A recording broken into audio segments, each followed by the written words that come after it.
बड़ी खबर का रुख करते हैं। ईडब्ल्यूएस आरक्षण को सुप्रीम कोर्ट की हरी झंडी, यानी कि इकोनॉमिकल वीकर सेक्शन को, इसको लेकर जो आरक्षण था उसको हरी झंडी। 5 में से 4 जज ईडब्ल्यूएस आरक्षण के पक्ष में। देश में जारी रहेगा ईडब्ल्यूएस आरक्षण। जस्टिस दिनेश माहेश्वरी ने अपनी पहली राय पढ़ी और कहा कि कई मुद्दों पर विचार किया गया। 10% ईडब्ल्यूएस आरक्षण संविधान के खिलाफ नहीं। अब जस्टिस बेला त्रिवेदी पढ़ रही अपनी राय। जस्टिस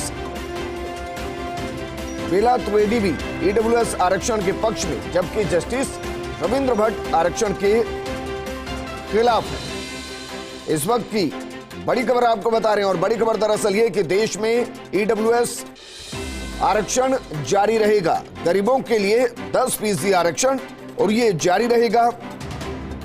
अदालत ने इस 10% आरक्षण को वैध करार दिया है। चीफ जस्टिस यूयू ललित और अपना फैसला पढ़ते हुए जस्टिस दिनेश माहेश्वरी ने ईडब्ल्यूएस आरक्षण को सही दिया है। मेरे सहयोगी गौरव जुड़ गए। गौरव, अपने आप में देश के इतिहास में एक बड़ा फैसला, इसलिए क्योंकि अभी तक जाति आधारित आरक्षण था, लेकिन अब इकोनॉमिकल वीकर सेक्शन के लिए अलग से आरक्षण, और सुप्रीम कोर्ट के सुप्रीम पैनल ने इस पर मोहर लगाई है। जी बिल्कुल, ये एक फैसला है और वैधानिक फैसला है।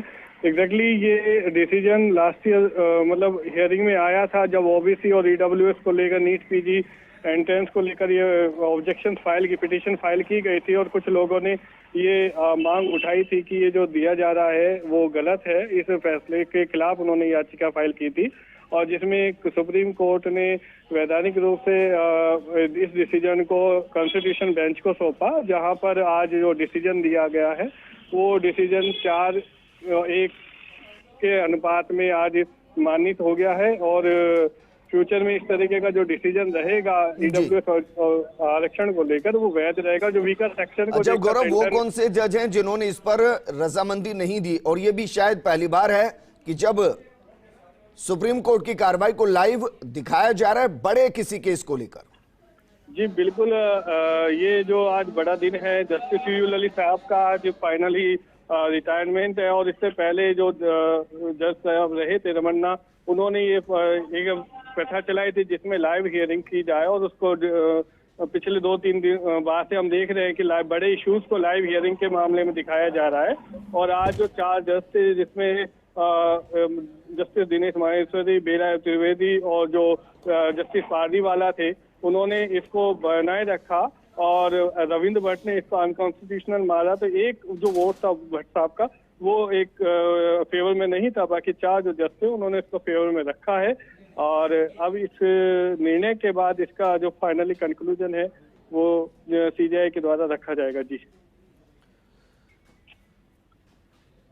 गौरव, शुक्रिया तमाम जानकारी हमारे साथ साझा करने के लिए। सुप्रीम कोर्ट की कार्रवाई हम आपको बता रहे थे। दरअसल जनवरी 2019 में संविधान में 103वां संशोधन कर आर्थिक रूप से कमजोर सामान्य वर्ग के लोगों के लिए 10% आरक्षण की व्यवस्था की गई थी।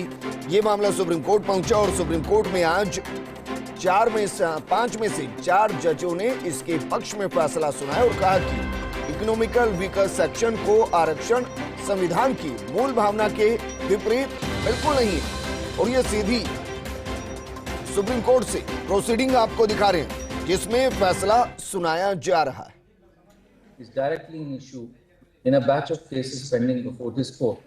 The view of the members of this bench constituting a majority that the creation of another class which can be a recipient of up to 10% of reservation over and above 50% permitted under 15(4) or 16(4) in my considered opinion therefore has a direct bearing on the likely outcome in the challenge in that proceeding. I would therefore sound this cautionary note, since this judgment may well seal the fate of the pending litigations without the benefit of hearing in those proceedings. The last reason why I find myself unpersuaded to agree with the opinion that the amendments, by creating a different kind of criteria, have to be viewed separately, and that Indira Sahni was confined to reservations under 15(4) and 16(4) is because permitting the breach of the 50% rule, as it were, through this reasoning becomes a gateway for further infractions, which in fact would result in compartmentalization. Would well then become the rule of equality.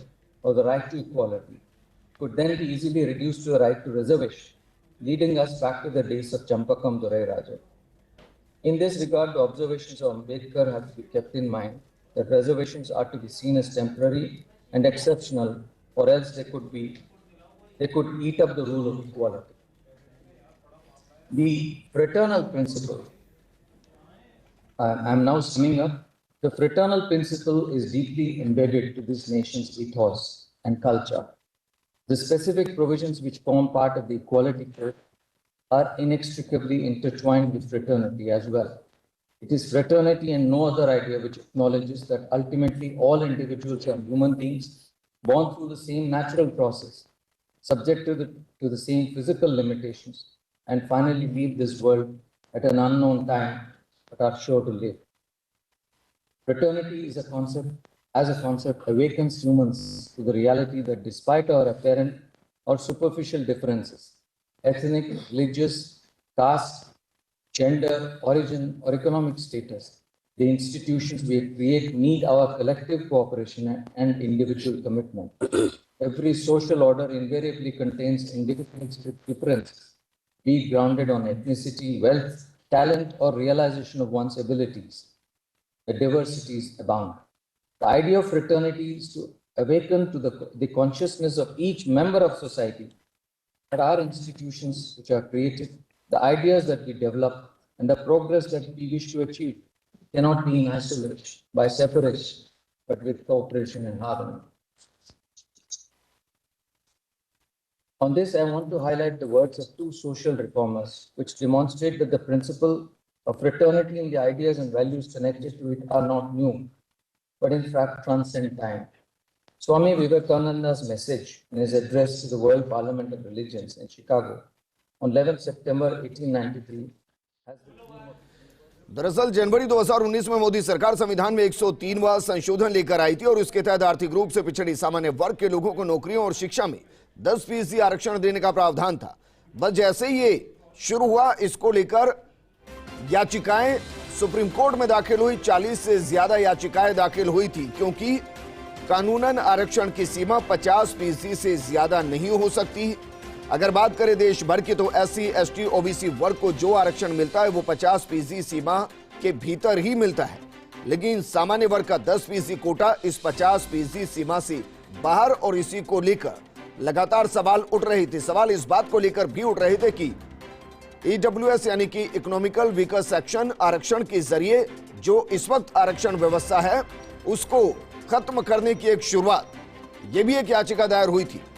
दरअसल जो 10% आरक्षण जिसको आज supreme court का supreme फैसला और उस supreme फैसले के जरिए उसे लागू करने में किसी को कोई गुरेज नहीं, क्योंकि अब सुप्रीम कोर्ट की तरफ से भी मोहर लग चुकी है। दरअसल वो आर्थिक रूप से कमजोर 10% आरक्षण उच्च कानून, उच्च शिक्षा और रोजगार में समान अवसर के लिए दिया गया था। इसे चुनौती क्यों दी गई? 40 से ज्यादा याचिकाएं इस पर दाखिल क्यों हुई? यह भी सवाल था। सवाल इसलिए था क्योंकि 10% आरक्षण संविधान के मूल ढांचे का उल्लंघन ये पक्ष मानते थे और उन्होंने ही बाकायदा याचिका दाखिल की थी। तमिलनाडु सरकार ने भी EWS कोटे का विरोध किया। तमिलनाडु सरकार की तरफ से पेश हुए सीनियर एडवोकेट शेखर नफाड़े ने तर्क दिया था कि आरक्षण के लिए आर्थिक स्थिति को आधार नहीं बनाया जा सकता, क्योंकि आरक्षण जातिगत व्यवस्था पर आधारित है। हालांकि राजस्थान की बात करें तो यहाँ MBS है, MBC है, मोस्ट बैकवर्ड क्लास के लिए, वो भी इकोनॉमिकल वीकर सेक्शन की तरह ही है।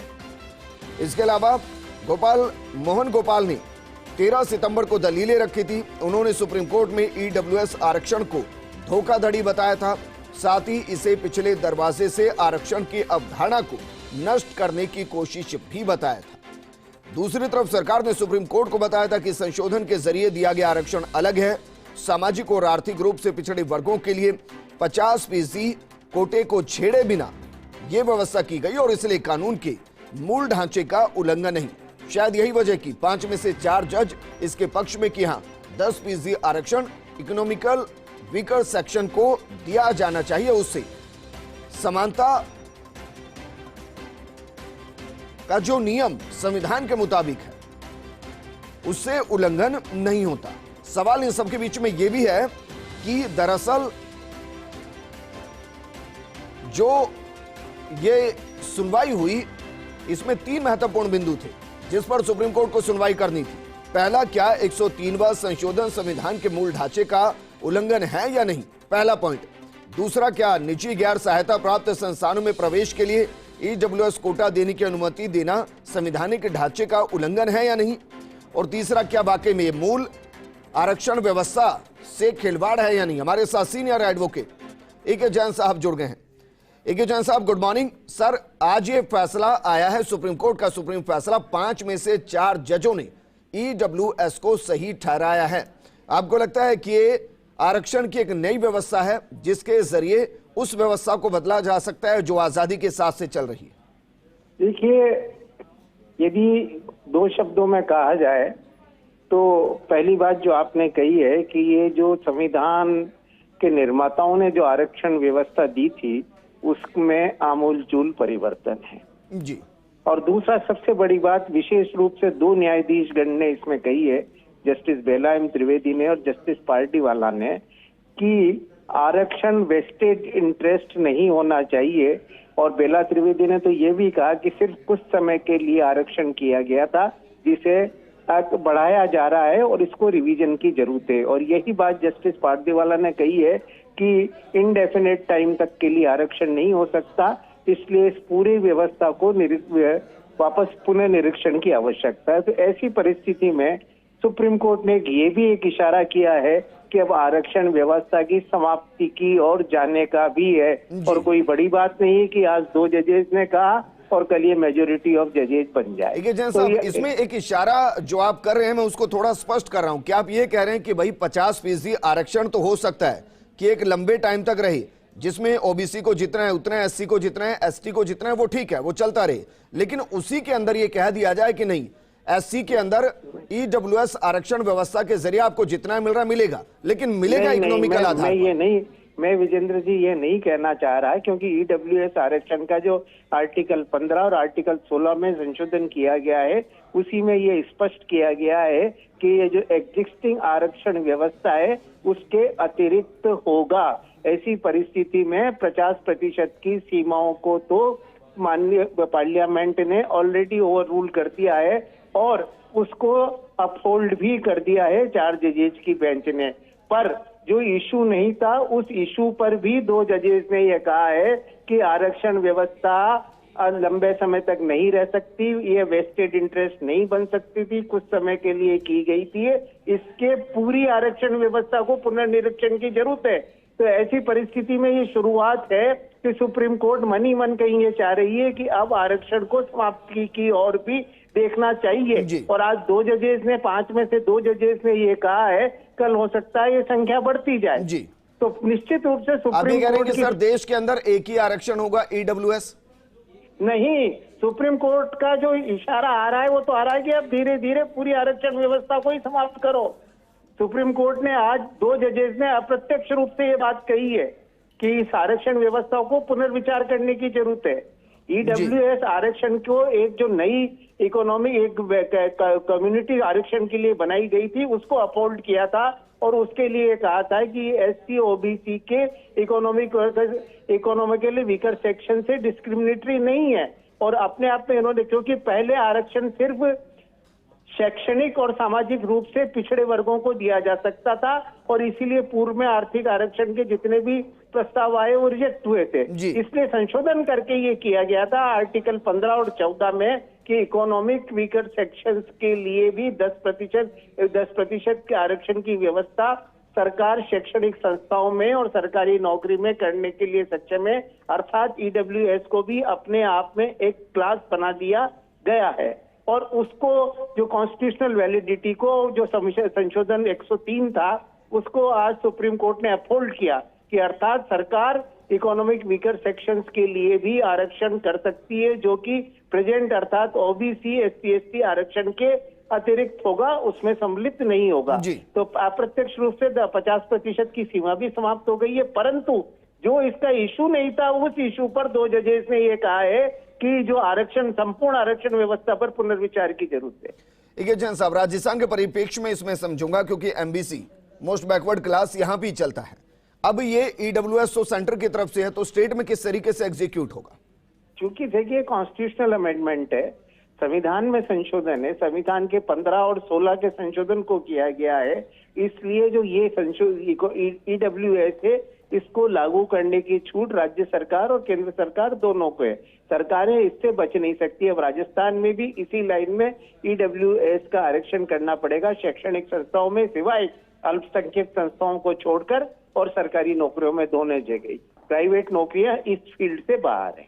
जी सर, ये उस जनरल कास्ट के लिए मैं समझना चाह रहा हूं जो वैसे भी आरक्षण का हिस्सा नहीं होती और वो हमेशा ही कहती है कि डिस्क्रिमिनेटी का सबसे ज्यादा नुकसान हम लोगों को होता है।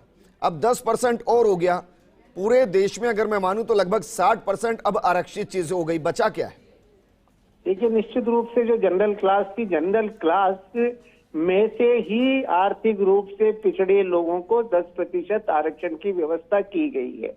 अर्थात जो SC ST OBC के लोग हैं वो ईडब्ल्यूएस कैटेगरी में आरक्षण प्राप्त नहीं कर सकते, उनके लिए डिफरेंट कैटेगरीज है, सेपरेट कैटेगरीज हैं। परंतु इसके साथ साथ ही एक देखा जाए तो एक तरीके से जो क्रीमी लेयर प्रिंसिपल्स है वो ईडब्ल्यू जो जनरल क्लास और ओबीसी क्लास के लिए बराबर सा कर दिया गया है। अब प्रश्न ये आएगा कि जो लिमिट है आरक्षण की आर्थिक सीमाएं वो क्या मानी जाएगी। यदि आरक्षण की आर्थिक सीमाएं क्रीमी लेयर में जो ओबीसी के लिए सीमाएं वो ही मानी जाएगी तो फिर ओबीसी और जनरल क्लास में कोई फर्क ही नहीं रह जाएगा आरक्षण की दृष्टि से। जी, तो ये एक आने वाले प्रश्न है जो आने वाले सरकारों को या जो नेताओं को या हमारी पार्लियामेंट को और असेंबली को तय करने पड़ेंगे।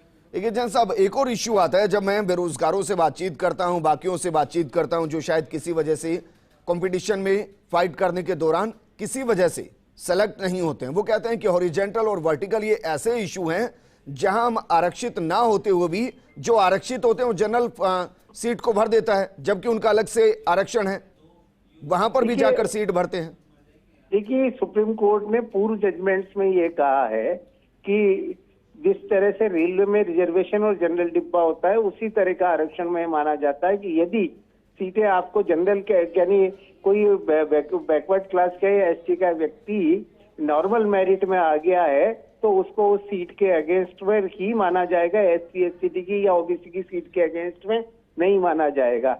इन परिस्थितियों में ये एक ऐसा प्रश्न है जो जिसके विषय में भी पार्लियामेंट या असेंबली को तय करना पड़ेगा कि क्या आप इस तरह का डिवीजन कर सकते हैं कि, पर वो दूसरा उसमें प्रश्न ही आएगा तो फिर एक तरीके से जातिगत आधार पर विभाजन हो जाएगा जिसको संविधान अनुमति नहीं देता। लेकिन सर आरक्षण व्यवस्था तो जातिगत आधारित ही है।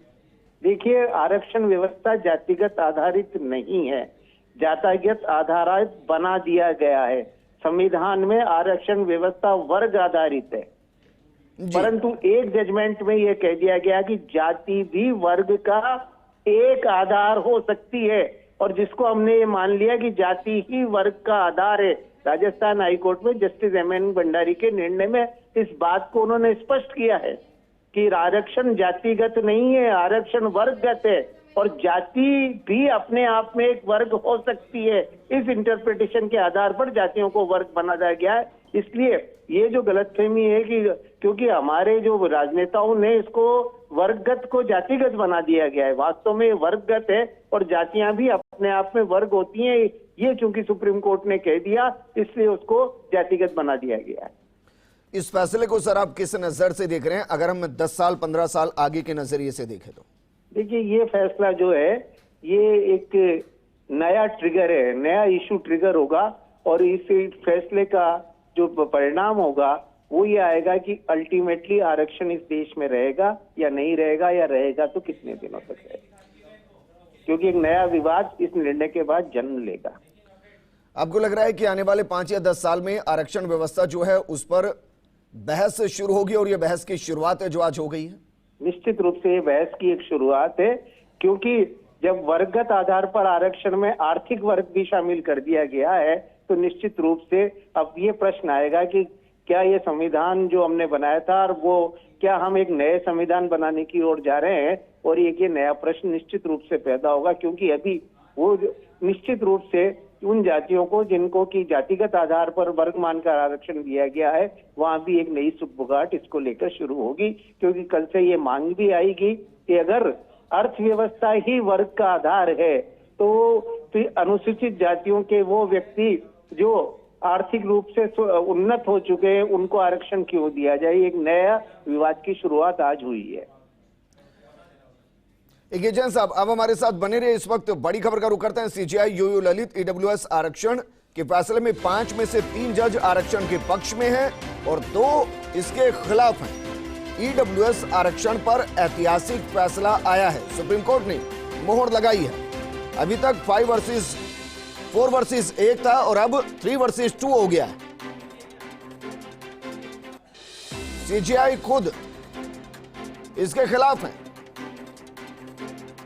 जैन साहब, हालांकि इससे भी अब फर्क नहीं पड़ रहा है कि सीजेआई पक्ष में खिलाफ, क्योंकि 3 वर्सेस 2 का फैसला अपने आप में बहुमत का फैसला है।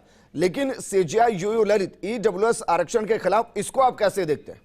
देखिए, सीजेआई यूयू ललित और जस्टिस रविंद्र यूयू ललित का निर्णय अभी पूरा रूप से आया नहीं है, परंतु निश्चित रूप से यूयू ललित का भी वही मानना होगा कि हमारा संविधान धन के आधार पर आरक्षण को प्रतिपादित नहीं करता है। धन के आधार पर किया गया आरक्षण ईबी ओबीसी के और ईसी आरक्षण के जो धनहीन वर्ग हैं उनको डिस्क्रिमिनेट करता है अपना आप में, और आरक्षण अपने आप में भी एक विवादित बिंदु अब धीरे धीरे बनता जा रहा है। तो जस्टिस भट्ट और जस्टिस ललित का निर्णय एक सोच को लेकर है, बाकी 3 जजेज का निर्णय एक सोच को लेकर है।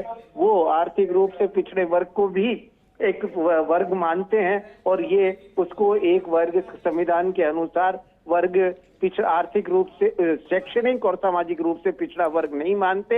आर्थिक वर्ग अलग है और ये ही मूल डिफरेंस 3 वर्सेस 2 में है। जैन साहब, राजस्थान के परिप्रेक्ष्य में most backward class, economical backward class, ये 2 शब्द हमने बहुत सुने हैं। क्या वो इसलिए था कि 50% के अंदर 1% था, इसलिए ज्यादा विरोध नहीं था, और जो ईडब्ल्यूएस में 50% से इतर 10% है? अब ईडब्ल्यूएस में 50% से इतर 10% सम्मिलित किया जा रहा है। ये संविधान के संशोधन में ही अंकित है जी। इन परिस्थितियों में ये नया विवाद पैदा होगा कि वर्तमान आरक्षण के अतिरिक्त का मतलब क्या 50% से अतिरिक्त है, और फिर एक नया लिटिगेशन जन्म लेने में सुगबुगाहट हो रही है। जैन साहब, ये कानून से जुड़ा सवाल नहीं, लेकिन फिर भी मैं आपसे जानना चाहूंगा, क्योंकि सोशली भी आप काफी एक्टिव रहते हैं, सोशली और पॉलिटिकली आपको लग रहा है कि इसका एक मासिस पर अलग इंपैक्ट जाएगा, इंपैक्ट डालने की कोशिश की जाएगी और इसका विरोध हो सकता है? निश्चित रूप से एक वर्ग इस जजमेंट का, इस आरक्षण का विरोध करेगा, वहीं एक दूसरा वर्ग इस जजमेंट का और आरक्षण का समर्थन करेगा। तो एक ये यूनिफॉर्म जजमेंट नहीं है, समाज के सभी वर्ग इसे समान रूप से स्वीकार नहीं करेंगे। हालांकि सुप्रीम कोर्ट जजमेंट है इसलिए बाइंडिंग है, पर यह सुप्रीम कोर्ट का निर्णय नहीं है, बल्कि सुप्रीम कोर्ट का इंटरप्रिटेशन है उस संशोधन को जो हमारे राजनेताओं ने किया है। 103 तो ये एक नए सामाजिक डिवीजन की शुरुआत भी हो सकती है। जी सर, आप उस संशोधन की बात करें जो किया गया 2019 में 103? या जी, 103 का ही वैलिडिटी को आज सुप्रीम कोर्ट ने तय किया। सर, आपको रोकना चाहेंगे, रिएक्शंस कुछ आ रहे हैं वो सुनते हैं। So this is what all has to get the judgment. Thereafter we will analyze, then we will tell you. Okay. कोई रिव्यू की बात? No review. जैन साहब, एक और सवाल आपसे, क्योंकि हमने देखा है कि द लार्जेस्ट बेंच की जब हम बात करते हैं उस 7 जजों की बेंच होती है। हालांकि मुझे याद नहीं कि इससे बड़ी बेंच कभी बैठी हो 7 से ऊपर। आपको ध्यान हो तो जरा बताइएगा सर। और इसके साथ ये कि क्या इसको भी चैलेंज किया जा सकता है, 5 जजों के जो फैसले हैं उसको भी?